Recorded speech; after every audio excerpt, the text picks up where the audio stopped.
Bonjour et bienvenue dans la chaîne La Bible en audio. Aujourd'hui, nous allons continuer notre lecture dans le livre de la Genèse au chapitre 29, Bible de Jésus-Christ. Jacob donc se mit en chemin et s'en alla au pays des fils de l'Orient. Il regarda et voici, il y avait un puits dans un champ. Et voici, il y avait à côté 3 troupeaux de brebis couchés près du puits, car c'était à ce puits qu'on abreuvait les troupeaux. Et il y avait une grosse pierre sur l'ouverture du puits. Tous les troupeaux se rassemblaient là. On roulait la pierre de dessus l'ouverture du puits et on abreuvait les troupeaux. Et ensuite, on remettait la pierre à sa place sur l'ouverture du puits. Jacob leur dit: mes frères, d'où êtes-vous? Ils répondirent: nous sommes de Charan.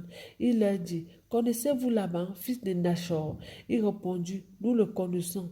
Il leur dit: se porte-t-il bien? Il lui répondit: il se porte bien. Et voici Rachel, sa fille, qui vient avec les troupeaux. Il dit: voici, il est encore grand jour et il n'est pas temps de rassembler les troupeaux, abreuvez les brebis. Plus, allez et faites-les paître. Il répondit: nous ne le pouvons pas, jusqu'à ce que tous les troupeaux soient rassemblés et qu'on ait ôté la pierre de dessous l'ouverture du puits, afin d'abreuver les troupeaux. Comme il parlait encore avec eux, Rachel arriva avec le troupeau de son père, car elle était bergère. Lorsque Jacob vit Rachel, fille de Laban, frère de sa mère, et le troupeau de Laban, frère de sa mère, il s'approcha et roula la pierre de dessous l'ouverture du puits et abreuva le troupeau de Laban, frère de sa mère. Et Jacob embrassa Rachel, et il éleva sa voix et pleura. Jacob apprit à Rachel qu'il était frère de son père et qu'il était fils de Rebecca, et elle courut le rapporter à son père. Dès que Laban eut entendu parler de Jacob, fils de sa sœur, il courut au-devant de lui et le prit dans ses bras et l'embrassa et le fit venir dans sa maison. Et Jacob raconta à Laban tout ce qui lui était arrivé. Et Laban lui dit: certainement, tu es mon os et ma chair. Jacob demeura un mois entier chez Laban. Puis Laban dit à Jacob: me serviras-tu pour rien parce que tu es mon frère? Dis-moi quel sera ton salaire. Oh, Laban avait 2 filles. L'aînée s'appelait Léa et la cadette Rachel.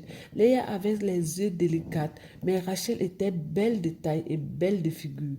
Jacob aimait Rachel et lui dit: je te servirai cette année pour Rachel ta cadette. Et Laban répondit: il vaut mieux que je te donne que de te la donner à un autre homme. Demeure avec moi. Ainsi Jacob servit 7 années pour Rachel, et elle fut à ses yeux comme quelques jours, parce qu'il l'aimait. Et Jacob dit à Laban: donne-moi ma femme, car mon temps est accompli, et j'irai vers elle. Laban réunit tous les gens du lieu et fit un festin. Mais quand le soir fut venu, il prit Léa sa fille et l'amena vers Jacob, qui s'approcha d'elle. Et Laban donna Zibla sa servante à Léa sa fille pour servante. Le lendemain matin, voilà que c'était Léa. Alors Jacob dit à Laban: qu'est-ce que tu m'as fait?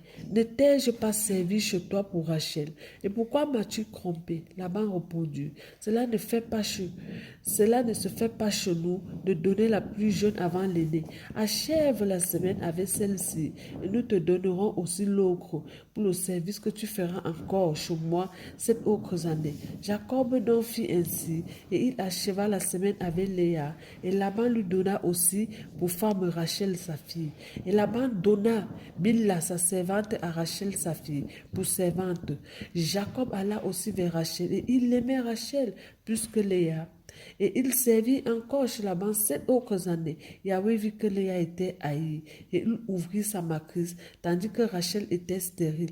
Léa conçut et enfanta un fils, à qui elle donna le nom de Ruben, car elle était dit: c'est parce que Yahweh a vu mon affliction, et maintenant mon mari m'aimerait. Elle conçut encore et enfanta un fils, et elle dit: parce que Yahweh a entendu que j'étais haïe, il m'a aussi donné celui-ci. Et elle lui donna encore le nom de Siméon. Elle conçut encore et enfanta un fils. Et elle dit: maintenant mon mari s'attachera à moi, car je lui ai enfanté 3 fils. C'est pourquoi on lui donna le nom de Lévi. Elle conçut encore et enfanta un fils. Et elle dit: cette fois je louerai Yahweh. C'est pourquoi elle lui donna le nom de Judas. Et elle cessa d'avoir des enfants. Béni soit le nom du Seigneur Jésus.